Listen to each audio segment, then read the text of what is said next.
What is going on, Gunpla fans? This is another video from your favorite Gunpla builder, Oh My Wings, and today we are going over the Gundam Breaker Battlogue Gundam Livelance Heaven. Now this is a pretty awesome kit, and I was actually really surprised in a lot of things, so let's get to it.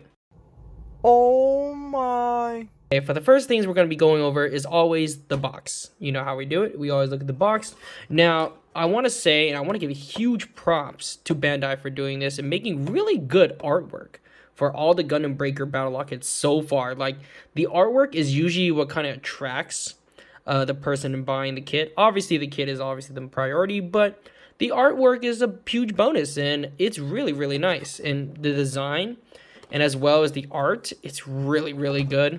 So let's get to it. You can see the rear, the front, and the different action poses, and this does not disappoint because I'm actually not a fan of the Death Scythe Hell, but I think this changed my mind for sure.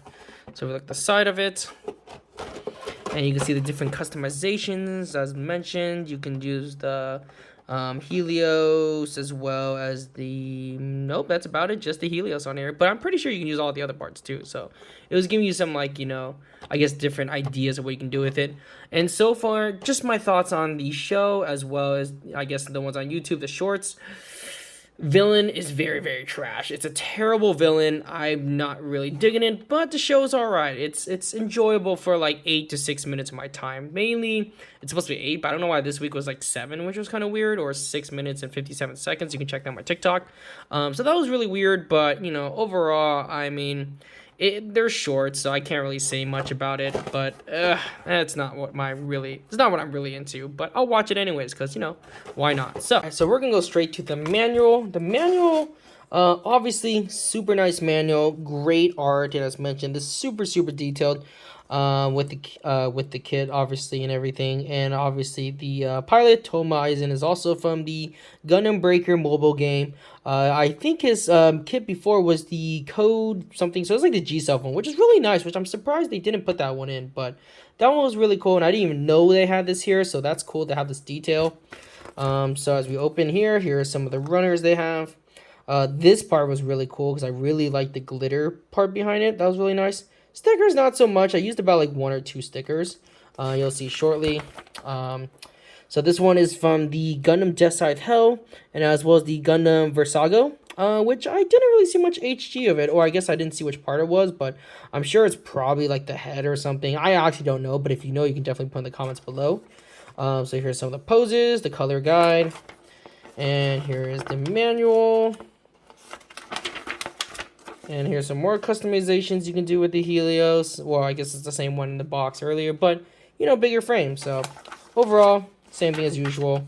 But, honestly, I'm not a fan of the Death Scythe Hell as mentioned, but this really surprised me. And because it has the Death Scythe Hell parts for HG, I think this could be a potential kit for the next one, for the Death Scythe Hell. I know they already came out with the Death Scythe, but a Death Scythe Hell? Come on, Bandai, you know you want to give it to us. And also an Ultron. Where's Ultron?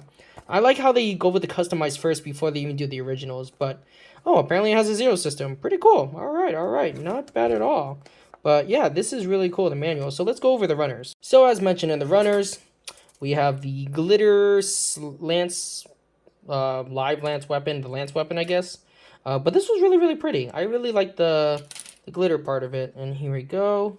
As from here, I can't read it because I can't read Japanese, but if you guys can read this and what part this is from, I actually don't know what head this is from either, so if you guys can tell me what that is in the chat or in the comments below, I have no idea. But all the gold stuff is basically up to date with the Death Scythe Hell. Some of the parts on A, this was meant for the Livelance Heaven, and obviously we already mentioned already, Gundam Livelance Heaven, so it's basically the opposite of Death Scythe Hell. So if you put the opposite of everything, that's what it is. Gold part's really nice. As mentioned, this is for the Death Scythe Hell. As you see the Gundam wing, I assume that's what it was. Stickers. I didn't use so much of the stickers because I felt like there wasn't much need for stickers. And there's so much yellow, and the yellow really kind of bothered me. As mentioned, you'll see when I get into the kit, I just painted gold. That's all I really did for the most part. So I kept everything here, and I probably used the eyes and maybe used the... in terms of the V-fin, but that's it. I didn't really know what to use it, so I just kept it there and decided not to use it. Alright, as mentioned with the gold I was mentioning, so this part used to be yellow, But I painted these gold because I wanted to match with everything. So let's fold it up into its, I guess, defense mode. This was actually really cool and promising. I was actually really surprised on how nice this was. So I painted gold here because I didn't want the yellow, because we all know as Gunpla builders, yellow is just so gross on kits. So I had to paint it gold. So that's what I did. So it matches everything with most of the gold. I didn't paint the insides because I guess I forgot, but you know, matchy, it works, whatever. So articulation wise, if you open it up, it's pretty good so far, looking pretty solid, and I really like it when it actually is open. It really, I don't know, it makes it really epic looking. So if you take this 360, and then does it do the head? It does the giggity goo, so that's cool. 360 turn head, and then you can turn the hands this way again. I'm gonna watch out for that. Now the cool thing about this was the kneecaps right here, so you can actually bend it for a better articulation. Kind of like an RG style, but not really. But if you don't want to have this extra articulation, you can also take the kneecap and actually connect it here, which is really cool if I can show you. So you can actually take this part and place it here. So it gives a little articulation. Sorry for a minute. Let me see if I can get this in. Usually it tends to work. Hold on, let me see if I can do this. Okay, finally getting it in here. So I'm just going to do this. And look, you can actually have it this way connected if you want to, which I don't know why that's even an option, but it's a cool option. So you can have a little articulation this side, or you can keep it in. I don't think it really matters how you like it, but I kind of like it this way because it gives more of that real grade effect, I guess. So I like that way better personally.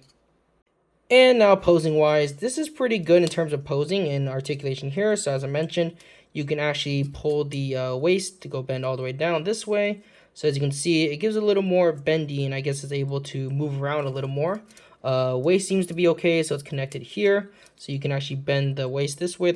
You can use the ab crunches. You can move it that way. So it's not bad. So you can do a lot with posing wise. I think this will be pretty cool. So let's get into the weapons. So in terms of the weapons, we have ourselves the lance. And as I said, this was yellow before, but I painted it gold because I thought it looked nicer. Am I right? Yeah, I think it looks nicer. So you can place one of the swords like this, or the lance, sorry. So that's one way. And what's cool, it can also be a scythe. So it's like a lance, but it's also a scythe too, which is really cool. So I like the glitter, and I like the color. Look how beautiful this is. Actually really, really nice. And there's this one, and here's this one. Also like an axe, and I think you can do a saber too. So I don't know where this one goes. It's probably somewhere on the sword I'm supposed to put on, but I don't know why they came with just one saber arrow. So I don't know if this even does anything, or maybe it's supposed to go on here, but I'm not too sure. I can look at the manual real quickly and see. Okay, and I just looked at the manual, and this has nothing to do with anything. It's just an extra part, so I guess I'll use it on a saber on another kit, I guess. But it's cool though, not so bad. So this comes with different hands. So one open, one closed. Another two closed ones, which is kind of like, I guess, like if you want to like tilt the wrist a little more. I don't like using these because when you put on the lance, it's kind of really loose. So I would be careful of this. And another open hand.